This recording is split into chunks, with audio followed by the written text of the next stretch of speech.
own your sacred time. So I think that that's one of the learnings I think that you brought out of this conversation that I think is a good behavior. I think anytime that you get some leadership assessment or any of the assessments out there, if you can try to deconstruct those in a way that is really where you cannot be defensive when you get that. And again, I think having a coach or a partner to help you do that can be really helpful. Be fully who you are. Be the best version of yourself, right? The person who you are after you sing your favorite song. That's the best. That is your optimum, right? You're at the top. And you want to create a circumstance, a job, and a life that helps you be that person and mitigate your weaknesses and help support you in your weaknesses when you're that person.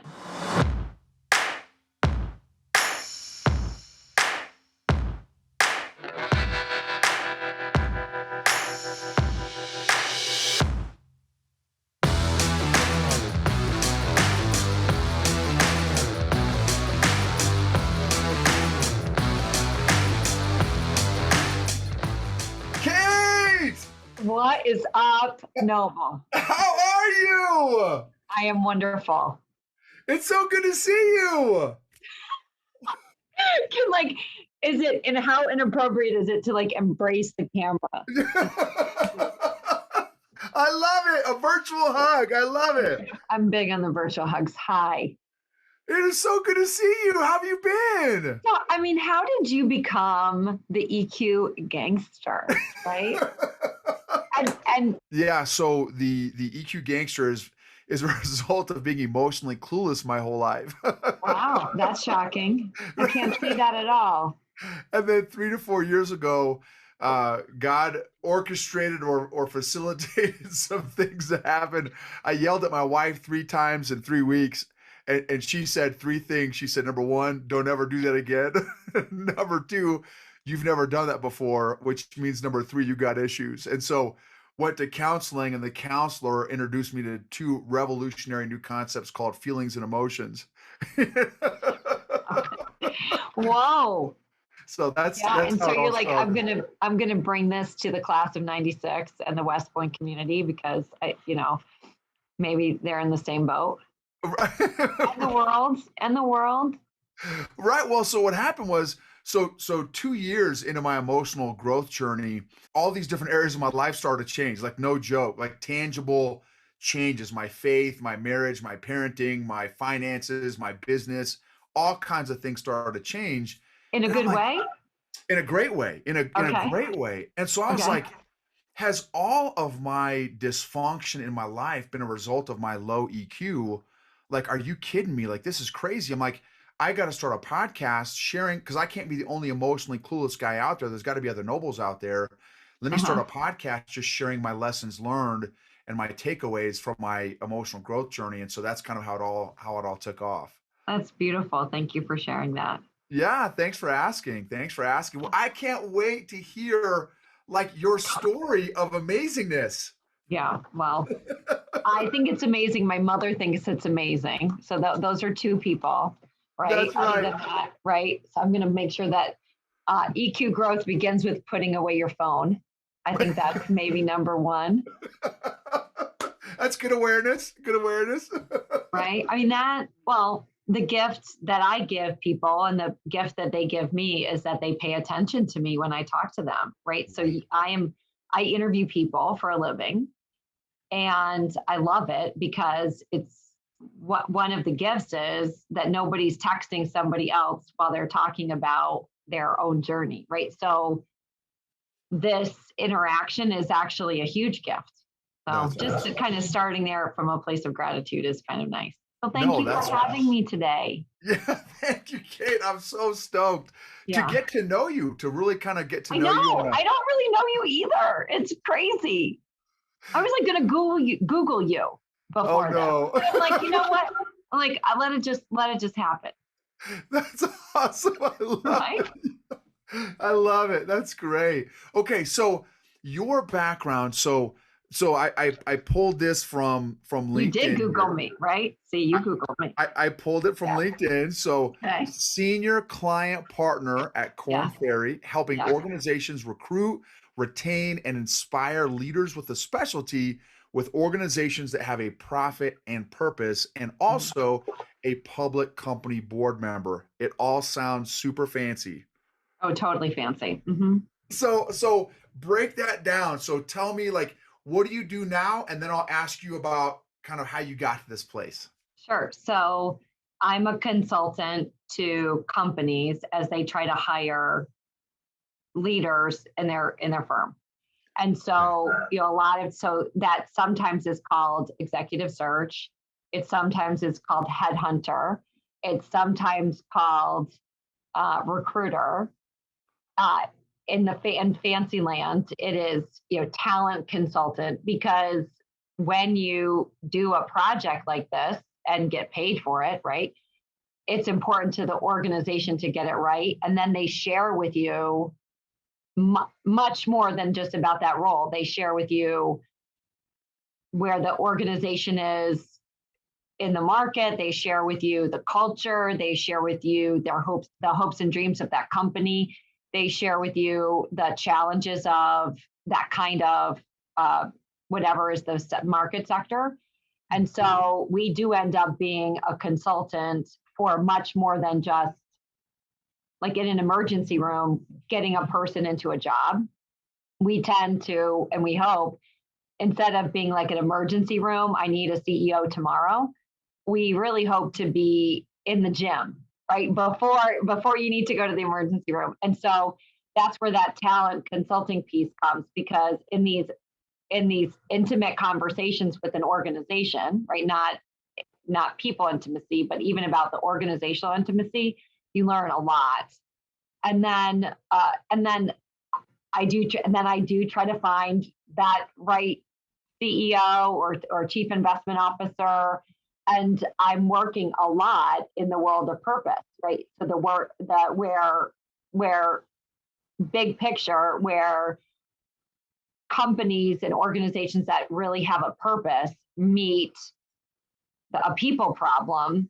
And typically the organizations I work with have that of a dual purpose and profit. So think about companies that are B Corp certified or work in the conscious capitalism space. Now we are using more often words like impact investing or ESG.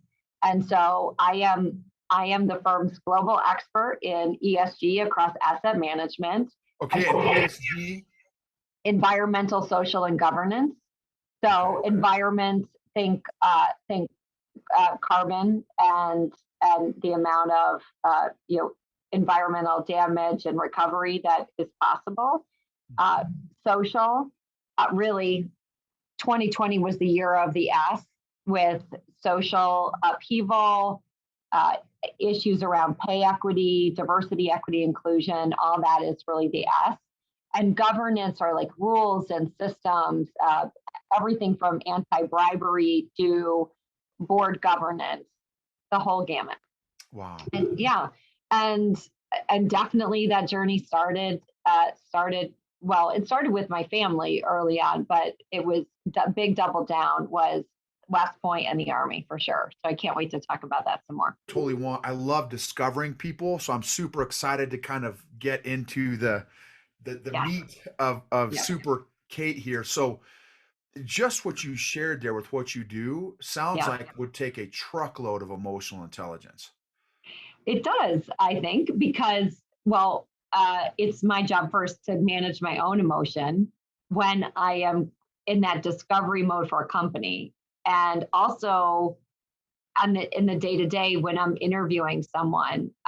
One of my colleagues said, people dress up to see you, right? And so I have to first honor, and I think in the pandemic we're doing this more, like honor where I am in this moment when I Mhm. show up in an interview, because this is maybe, a big moment for somebody. This is their Hamilton one shot, right? And they've prepared their whole life for this job opportunity or this company opportunity to change the world. and I need to bring my full attention to it. So actually, I've gotten better at saying, someone says, "Oh, how are you?" The niceties, and I just have to say, "I lost my purse today, and I want to get it out there, so that if that I want to get it out and get it gone, so I can focus on you." Right. So I sometimes do that, just period, like own my own stuff, because I did lose my purse today in New York City. I lost my purse today. Oh no. Yeah. And I think though, but owning all that stuff and then saying, okay, here's where I'm at. I'm going to honor that and then move it aside so I can focus on you because I respect you, and you're going to give me a gift of giving your full attention to me. And so let's do this together, right? So then we're in it together. And then I think reading people or reading the pauses of, because when you've done that, right, when you've gotten your stuff out of the business and then you can move on, you can read the pauses, you can attend better, and you don't have to talk, and you're listening more. It actually takes a lot of energy. It takes a lot of energy. Or do you find that too? Absolutely. Yeah. Absolutely. Because for me, in fact, I've done some of my podcast episode, a recent one in fact, it was from our 25-year reunion. I just did a 3-part series on my podcast on my lessons learned from that experience. I saw that. I love that. It's great. And one of those is just the importance, because not many people listen with their whole body and their whole presence, which is a bummer, because I love it. You've said it probably 3 times so far. I really agree with you. Like, it's such a great description. Active listening is a gift when you can. It is a gift. Right? How many conversations every day do you truly feel heard and understood? Not very many. Not very many. What are we doing? Right. What are we doing? We're not paying attention to each other. That's right. It's so hard. So I look at my job as a gift to me, because I get to hear people's story. And that is really a gift. Like, it's an honor that they're giving to me, is their vulnerability. And I have to be kind of ready to catch it. And sometimes it's tough. Yeah, absolutely. No, that's a great perspective. One, I want to go back because I did not empathize with you. I'm sorry that you lost your purse in New York City. I found my purse too. Oh, good. But can I tell you the story of what happened? Please, sure. Is this good for the EQ gangsters out there? Absolutely. Okay. So I lost my purse. I lost my phone. Coming to New York City for the second time in 2 years, when I used to come here every single week. So I used to come to New York every week. And so this is the second time, and I'm coming solely for business. So last time it was a little personal, and I am so frazzled. And I said to my husband, how am I going to get rid of this anger? Like, I am so mad, and I don't have my vaccine card, and I have to stand outside, and I'm so mad this happened. And so I'm going to take myself to lunch. Like, I have to clear, like, I missed my business lunch, this very important client and friend. I'm embarrassed. I'm angry, right? And I'm just like, I just need time to clear the mechanism, right? So I did that. I take myself to lunch. I read the paper. I got 3 newspapers, and I got all through them. And there was kind of a little bit of an annoying buzz behind me. And it was really faint. And again, so I was like, do I go up with this? And so I looked, and it was a walker, and there was 3 older folks sitting kind of 6 feet away, and I said, I think your walker's buzzing. I took it over to them, and they said, oh, thank you. And I said, do you need some help? And so we unpacked the walker, and it was this lady's alarm for her medicine. And so I went back to my table, I finished lunch, and they said, we'd like to have you over to have dessert. And I said, oh, gluten-free, dairy-free, nothing good. I can eat nothing that tastes good. No, thank you. And they said, and the one lady starts crying and she said, you saved her life. Like if she missed her medicine, she would get really sick. And she's crying. She's like 92-year-old lady. She's crying. This other lady said, she's like, can I please get you some dessert? I said, no, I'll have some coffee. And so we sat there for half hour. It was lovely. And so we're going to meet up. We talked about music. And I said, well, wait, maybe we should meet here next year, the same time, like before the holidays. And she said, I'm 92. We got to meet in January. And I said, you changed my whole day. You changed my whole day. Because maybe I was meant to miss my purse was meant to get lost and I was meant to be here for the alarm that was in your walker. Like, I don't know, but it feels really good, right? Wow. That's talk about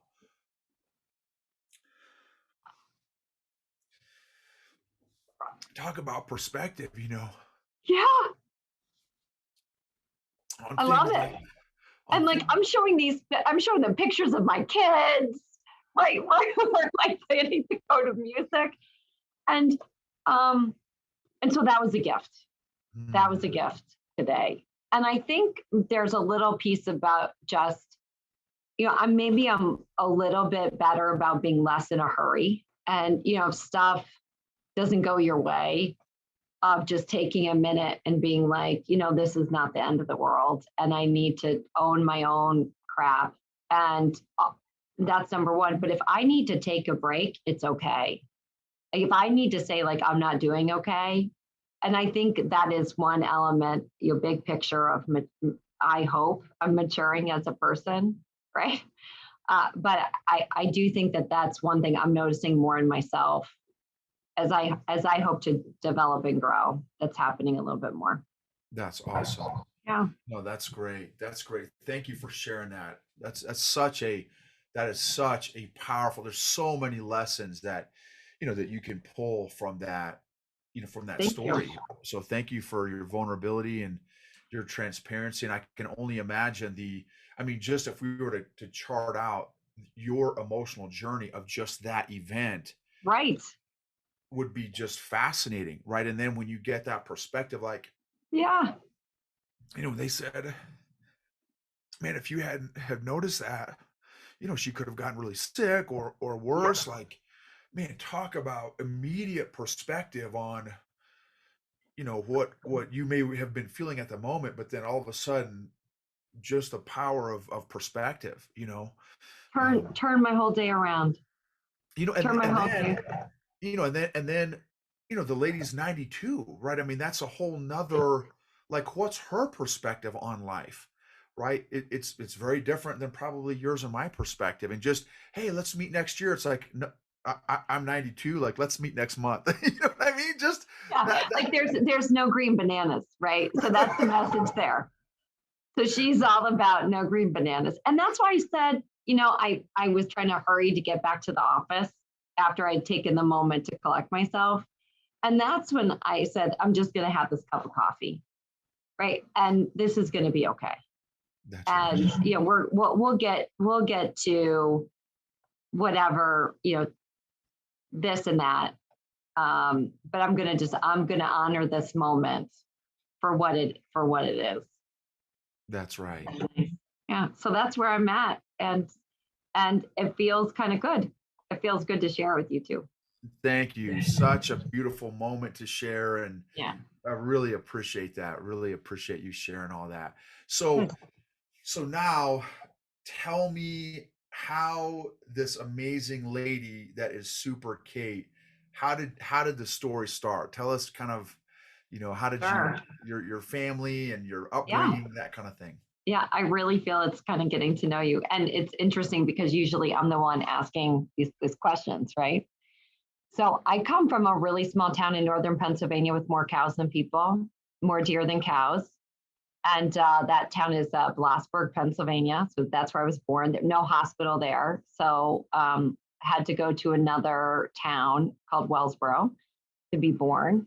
And then my parents moved on up to the county seat, the next county over. I mean, and they had in Towanda there was a stoplight, so it's a big deal.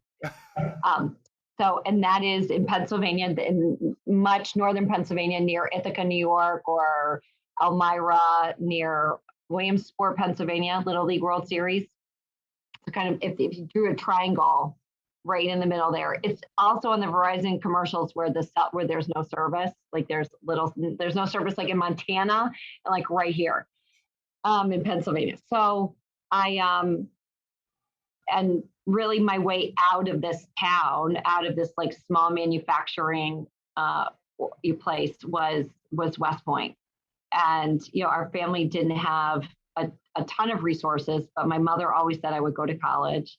And so, but everybody, that wasn't really the dream of a lot of folks. And, everybody, the big dream was sort of Penn State, I think, right? If you did that, that was like big time. And I kind of wanted to do something different. So I felt, and this is a big theme for me, kind of wanting to be a little bit against the grain. I looked at Smith College, I looked at Wellesley, and I looked at West Point. Were kind of some women's colleges, and at West Point Naval Academy, and ended up going to West Point. So was in C4 and F3. Raised my hand too much, did too many activities, was a swimmer, was on the triathlon team. I did Margaret Corbin, like it. And I was, if you needed a girl to be on the intramural soccer team, I would do it. Like I would just, full of yes, maybe too much. And then after West Point, I went into the Army and I was a military policeman. Spent time at Fort Hood, Texas, Bosnia, Kuwait, Korea, commanded a company in Korea. I was a general's aide at Fort Hood. And then I got out in 2003 and I went to the Kennedy School because everyone told me I should get an MBA. And so everyone told me I should get an MBA. And so therefore I said, I will not get an MBA. If everyone's doing it, why should I do this? This makes no sense to me. And then I got to the Kennedy School and I was like, oh, this is great, but I need an MBA. I felt like I needed to learn the language of finance. And I was not going to naturally learn the language of finance unless I was really forced to. And so I went to Harvard Business School, got an MBA from Harvard Business School and the MPA combined. And then I wanted to get fluent in the language of finance. So I went to Morgan Stanley and then was there for about 2 years. I was recruited away by my HBS classmate to go work in North Carolina. And that was when it was right at the beginning of the bubble and of the downturn in 2008, 2009. Spent a year in Chapel Hill with a great group of people at Morgan Creek. And then now it's 2009. I feel a tremendous amount of guilt. It's the surge. Our classmates, our friends are really have, in the toughest work of their lives. And the financial markets are imploding. And I really didn't feel as much value in my work as I felt that guilt and that call to back to service, but I wasn't going to go active duty, right? So another West Point HBS guy named James Skank from PenFed recruited me to come work there. And I was the COO for the PenFed Foundation. It's a corporate social responsibility platform. And we redesigned and relaunched a lot of their programs, a lot of fundraising, and got involved in Defenders Lodge in Palo Alto, which helped very, very economically insecure veterans have access to some of the best medical care there in Palo Alto at the Polytrauma Center. So that was a big, fundraising, advocacy, and financial literacy. We also did a microcredit program, which is a fancy way of saying that we loaned small amounts to people, and we targeted veterans and military members all around military bases. You know, there's a statistic that if you drive from sort of outside of Fort Campbell onto Fort Campbell, you pass something like 27 payday lenders, right? So, so the credit union community really wanted to offer a substitute to soldiers, sailors, airmen, and Marines. And so I was really proud to be a part of that program. And then, in about 7 years ago, I was recruited to come work at Korn Ferry. And I thought I was going to work in what I call straight down the fairway asset management, consumer commercial banking, and credit unions. And literally within 6 months of joining, the head of our nonprofit practice said, "Hey, have you ever heard of this thing called impact investing?" And remember that microcredit program, very similar to what's been done all over the world with small loans at Grameen Bank or other places. And so we shared that common purpose work. And this leader at our firm, her name is Davina Gamble. She really inspired me to write a business plan. She became my partner in this effort. She coached me from the side and from above, and she taught me how to navigate, a public company like Korn Ferry. And then I had really important ambassadors here, Mike Franzino, who's West Point class of 71, and Nels Olson, who's our office managing partner. They just said, what do you need? You had to make the case. And nights and weekends, while my kids were, napping, I would do this work. And then, in the regular part of the week, I would do my, other search work and get better at my craft and make some mistakes, right? Make good quality mistakes. And too many mistakes. And then about 4 years ago, so we're 3 years into it, and it's starting to turn into a thing. And then, and we just took off. And so now I spend about 80% of my time doing ESG, impact investing, environmental social governance on the asset management side, some in commercial banking, and some in other sort of financial services. I do a little bit of CFO work, chief financial officer search work. And then there's a special place for veterans and military families. So one big search a year, typically for the veteran and military community. So for example, we just finished the search for the chief strategy officer at Team Rubicon and the CEO search for the Gary Sinise Foundation. So those are some wins this past year, because those are a good chance for me to call my friends, right? I get to say hi, and I don't get to volunteer as much as I did before. So all of those things also have led to service on a public company board. So remember that small town where my parents had to drive to get to a hospital? Well, in Wellsboro, next to the old Soldiers and Sailors Hospital, about a block away, is Citizens and Northern Bank, which is now a public company, and it's grown by acquisition over the last 5 years or so. So about a $2.5 billion organization.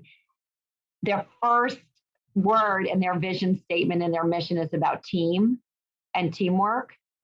And they were looking for a board member that had expertise in human factors and talent and ESG and leadership. And so I was really proud to join the board of CNN last summer.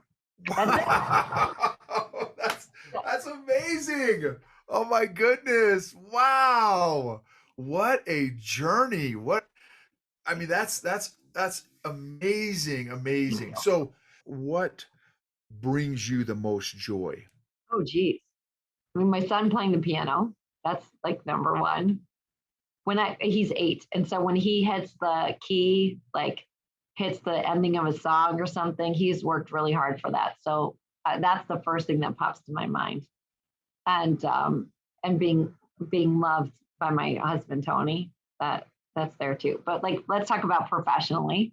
I think well, first, it is really when I hear somebody's story. So I can imagine like how you get emotionally fed through this, right? It feeds you. There's no other way to talk about it. And there is a quote, we'll have to find it and post it to the podcast from Admiral, maybe it's Rickover. Unfortunately, it's from a Navy guy. And it's about and I kept this in my purse for a long time. If you find a job, it's like falling in love. When you find a job that is a career, it's a passion, and it's really magical. And it's like men's search for purpose is expressed in their contribution to the community through work, through the shared experience of I'm sharing my effort with the world.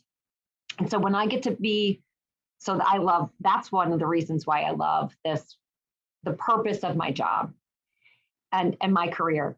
But the second is that one-on-one, Noble, of like, how did you make that pivot, and what was scary about that, and what happened, and what do you think was going to happen and didn't? I'm like, I'm leaning forward. I'm so excited. Like, what happens next? And then what did you do? And then, right? All my interviews go over. It's horrible. They all go over because I'm like, and then what? Right? Because even if someone's not the right fit for a certain client, they're still their stories are incredible. And I get to sort of travel the world in their life, right? You got to come with me on that path through the Army and Cambridge and Harvard and Wall Street, and you kind of like you're on a journey with me, so you kind of get a little bit of that. And so I get a lot of that when I interview people.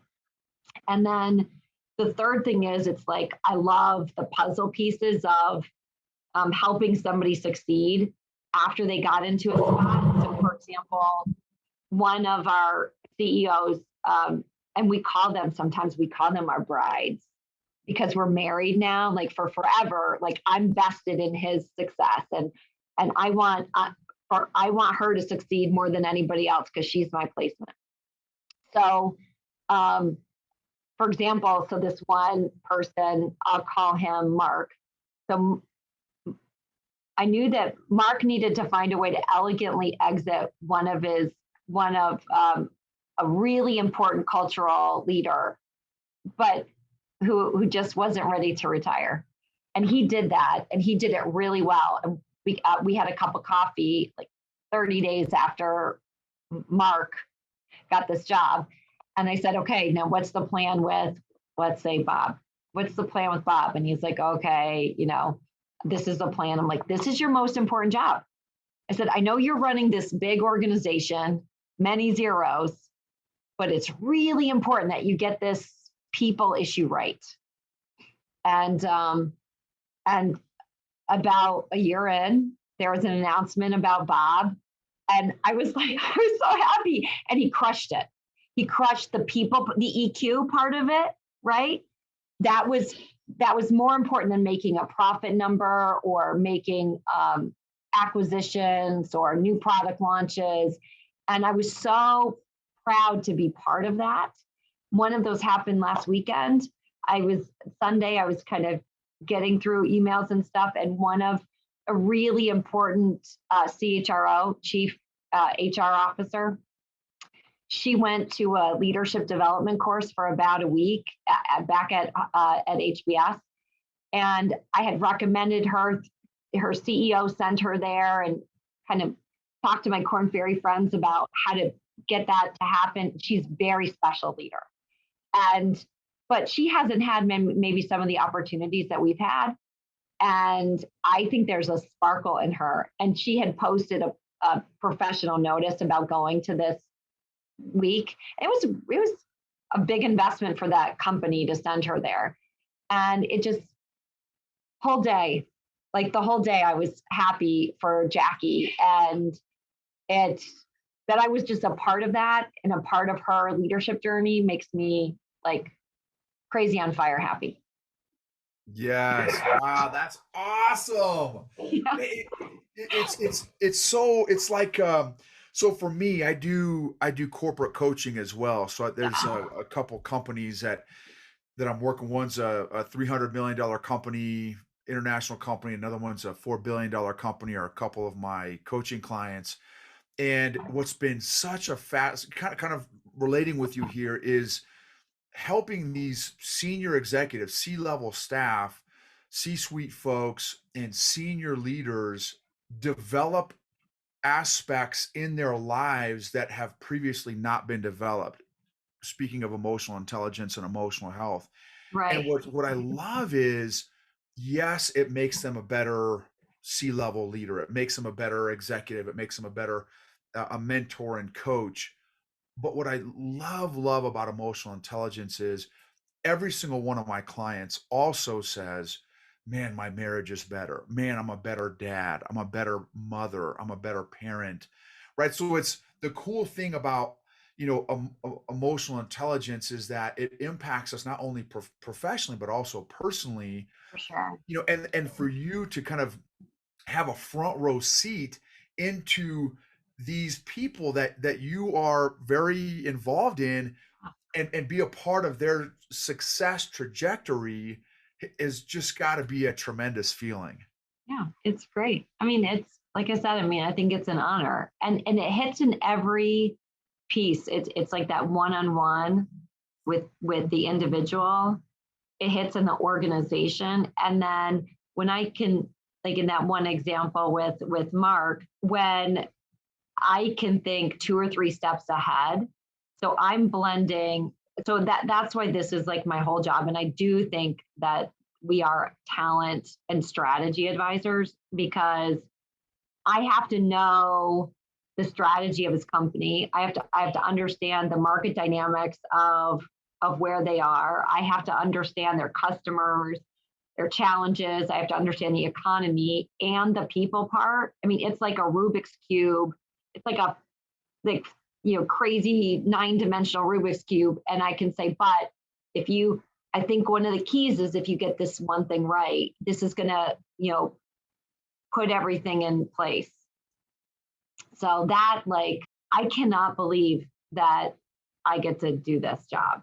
That's And awesome. because it hits the strategy in me, it hits the people part of me, and I'm getting better at the parts that I'm bad at too. So because I really am working a lot at communicating with my team in the moment, like when things get heated, like sometimes I tend to close off then.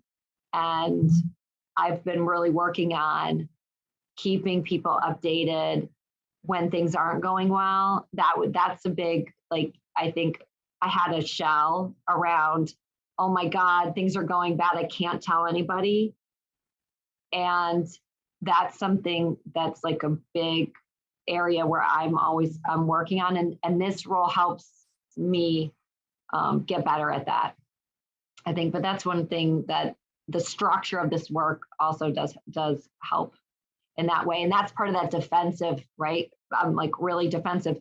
At West Point in the Army, even with my parents, as a young person, I always wanted to look like everything was fine. And now I find myself as a mom, even like our kids are way far beyond like where I was, like emotionally intelligent.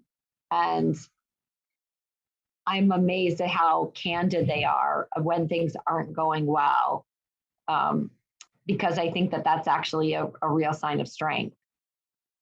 And I think it's something that we've had to unlearn. Do you think so too? Because I think it was always like, no, I'm fine. I'm fine. I'm fine.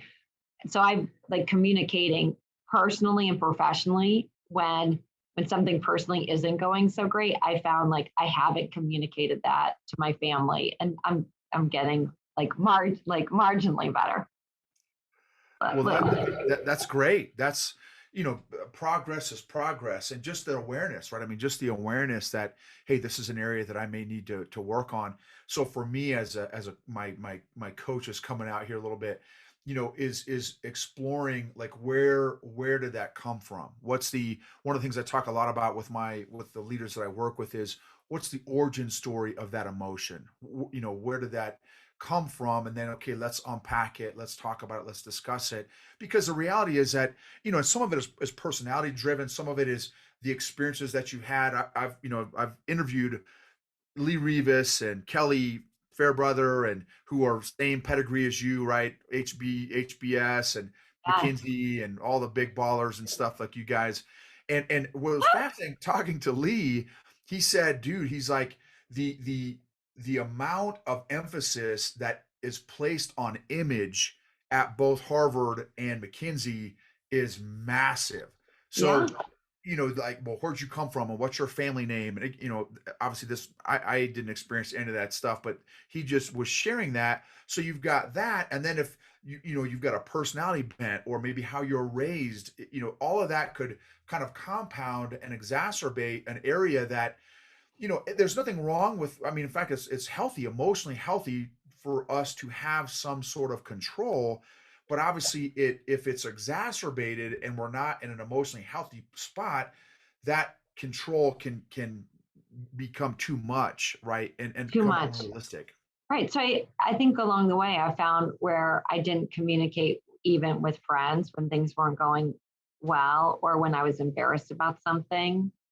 And it just led to kind of an isolation. And then when I did talk with them, it led to like real pain, and that was really hard.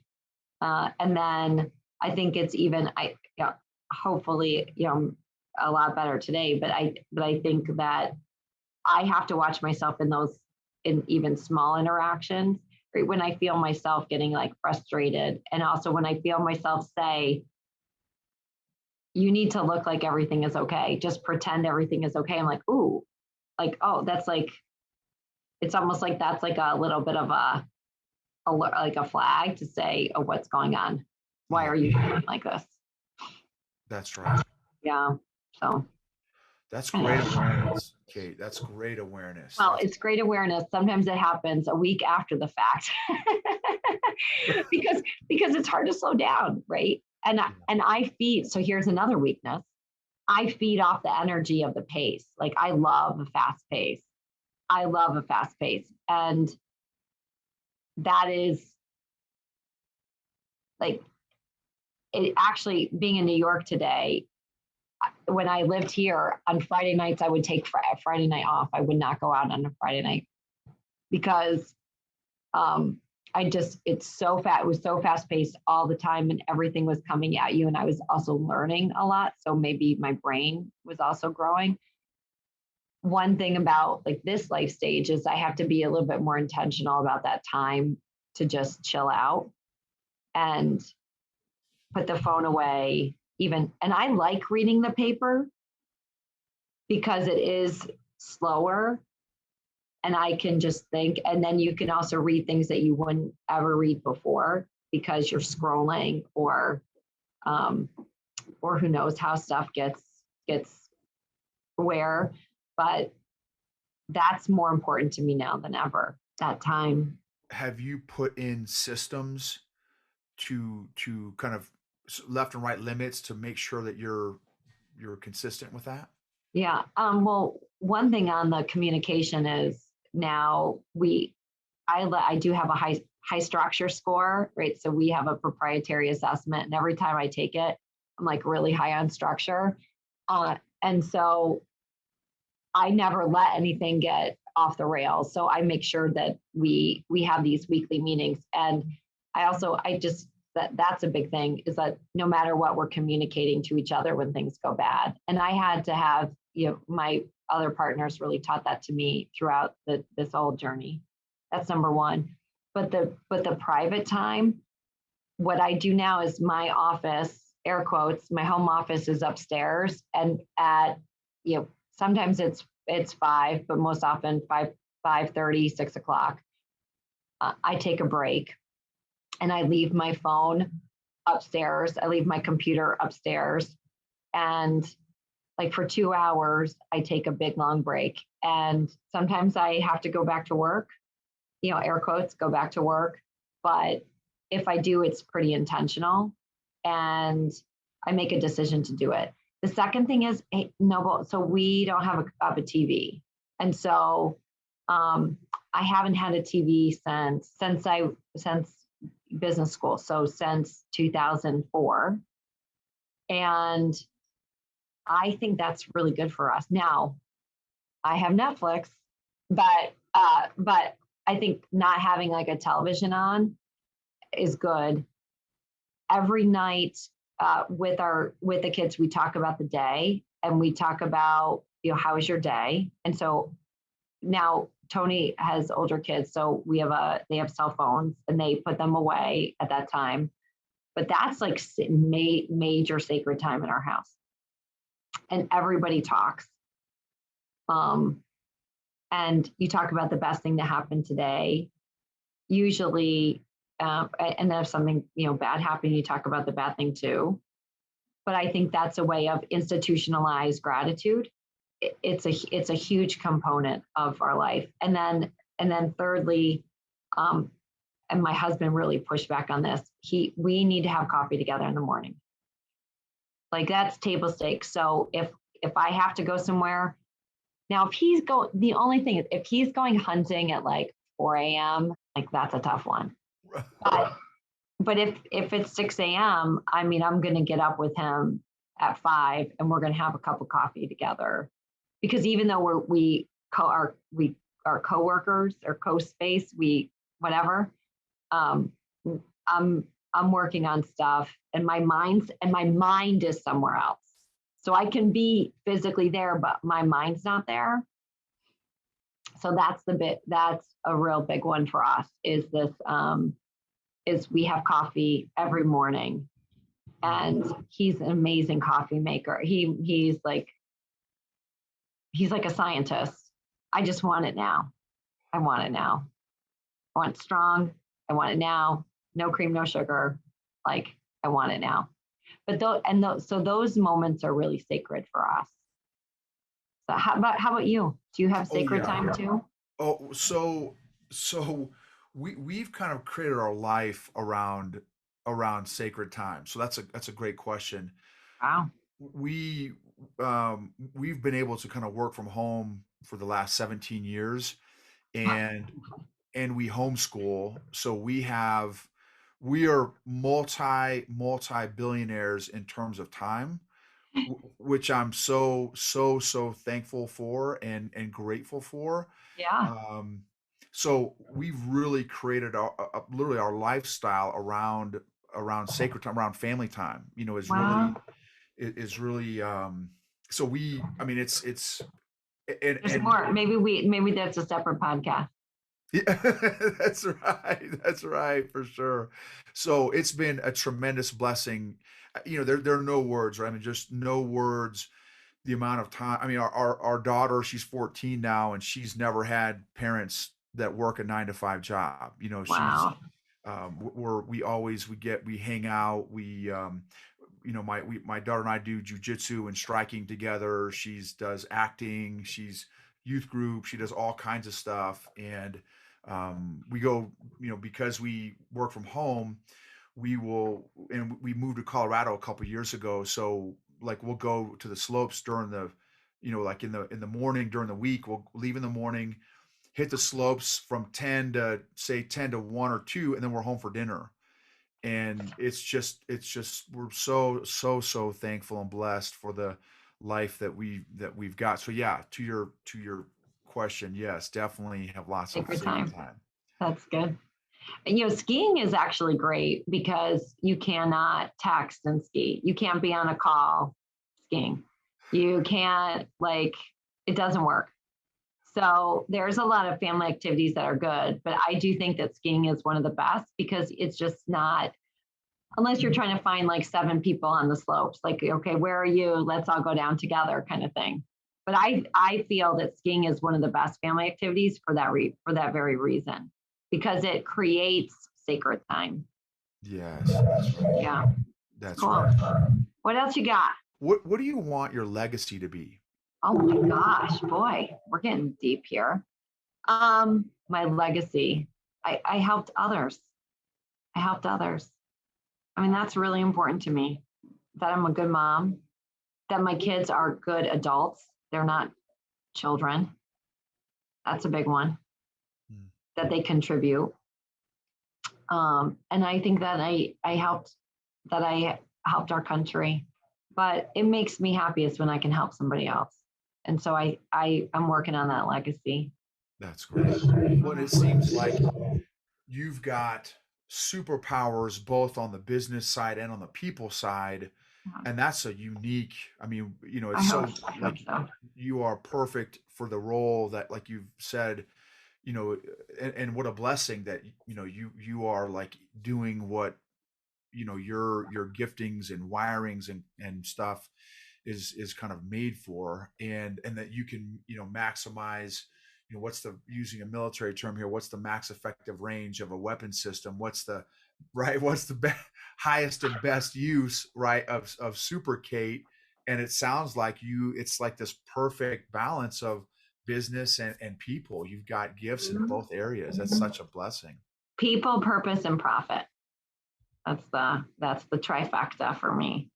And it's really fun. I mean, it's and I do feel really lucky.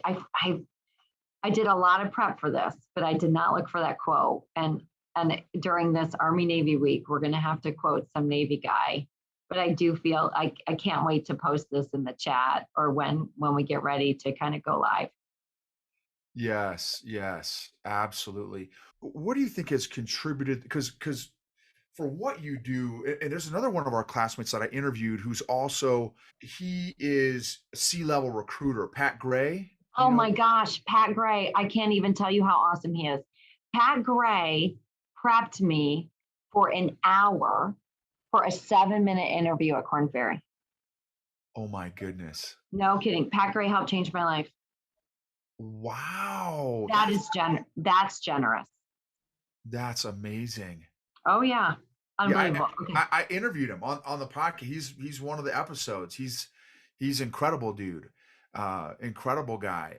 And it's the amount of, again, emotional intelligence that it takes to be successful at what you do. Because here's the other thing too, that I've, working, we both work with high level folks. Yeah.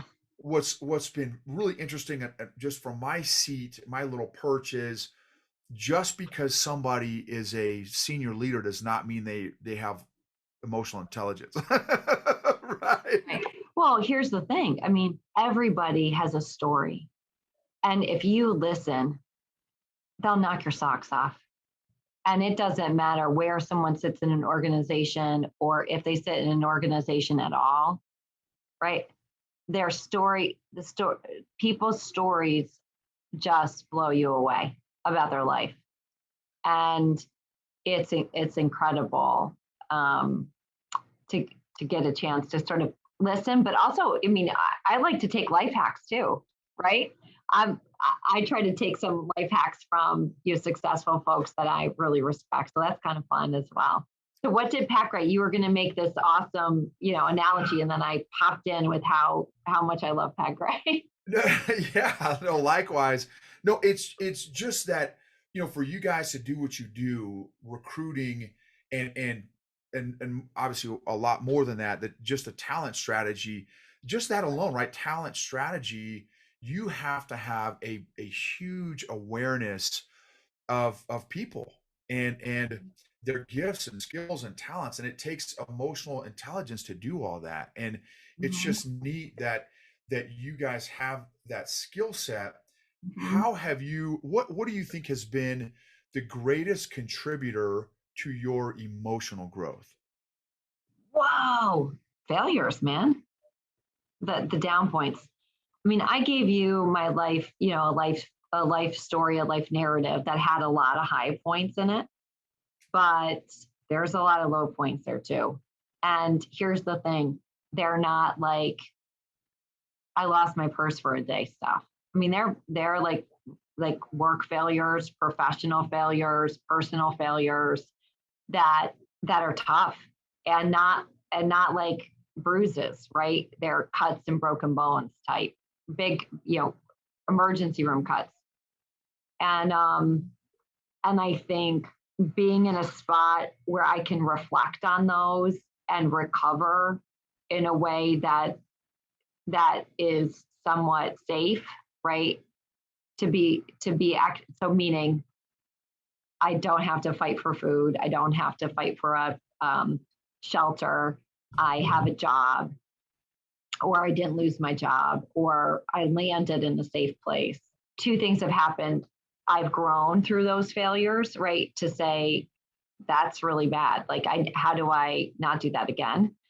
And it's also made me way more empathetic to others when I hear someone's or push them on, when I detect that maybe there's something that they don't really want to talk about, or there's a failure, I can be empathetic because I've been there too. And I'm not talking about little failures. I am talking about big failures.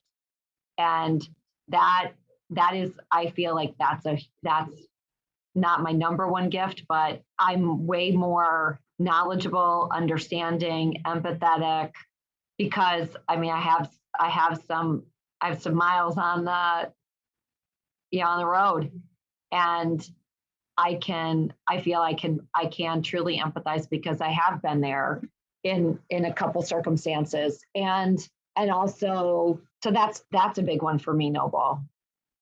That's a big one. So that's awesome, right? So failure, love it. Not everyone uses failure as a learning opportunity. So do you have a system or process that you use to maximize failure? Wow. So, I mean, let me kind of, like, in code, talked about the last one that I think of as a good example.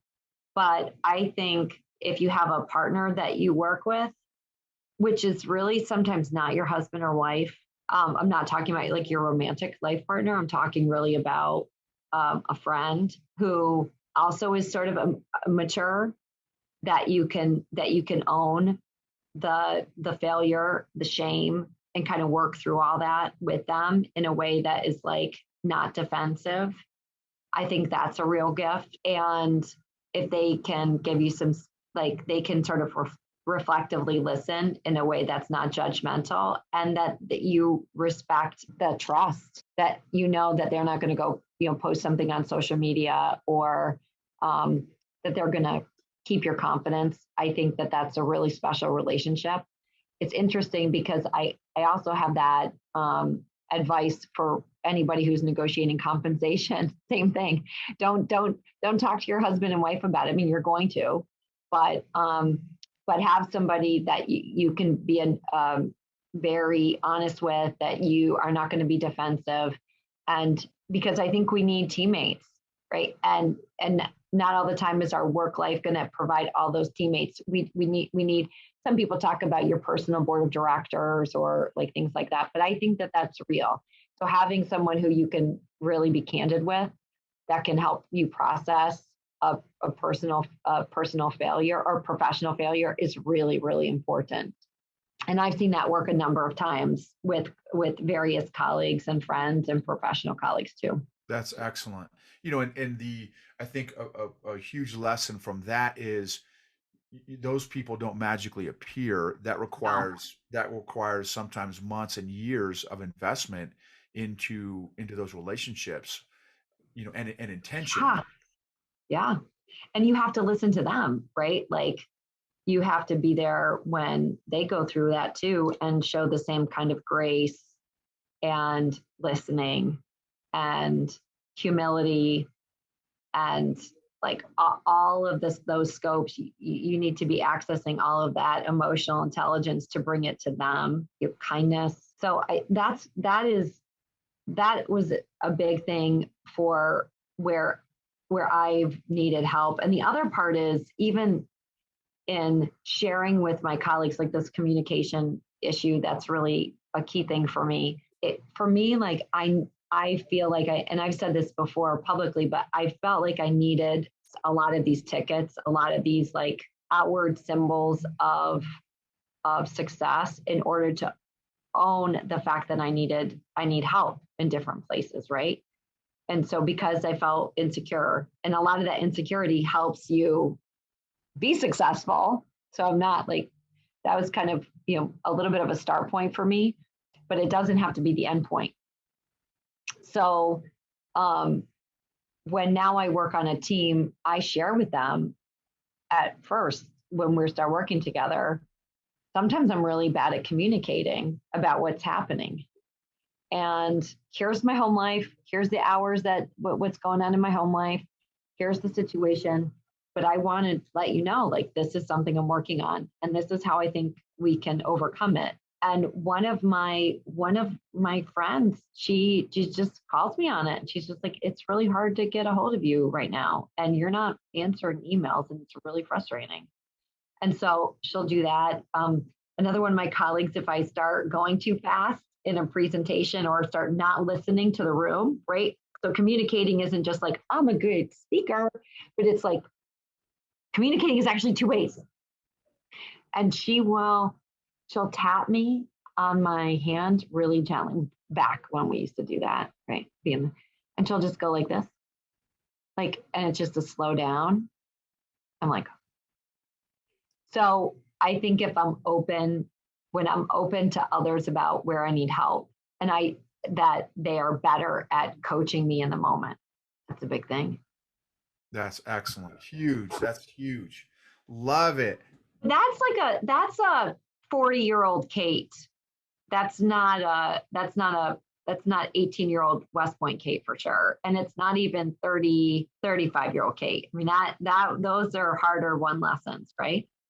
Sure. Yeah, absolutely. Yeah, I think it's critical. That's great. That's excellent, excellent lesson. So what advice would you give to somebody that is wanting to grow, work on, develop their emotional intelligence, their awareness, their maturity, their people skills? Jeez. I do think a big one is own your sacred time. So I think that that's one of the learnings I think that you brought out of this conversation that I think is a good behavior. I think anytime that you get some leadership assessment or any of the assessments out there, if you can try to deconstruct those in a way that is really where you cannot be defensive when you get that. And again, I think having a coach or a partner to help you do that can be really helpful. Be fully who you are. Be the best version of yourself, right? The person who you are after you sing your favorite song. That's the best. That is your optimum, right? You're at the top. And you want to create a circumstance, a job, and a life that helps you be that person and mitigate your weaknesses and help support you in your weaknesses when you're that person. Love it. Oh, that's great, Kate. Thank you so much. This has been amazing. Well, you have energy that's coming over the Zoom. So everybody, all of Noble's EQ Mafia, EQ Gangster podcasters, I say, go for it. Thank you so much, Kate. This has been absolutely amazing.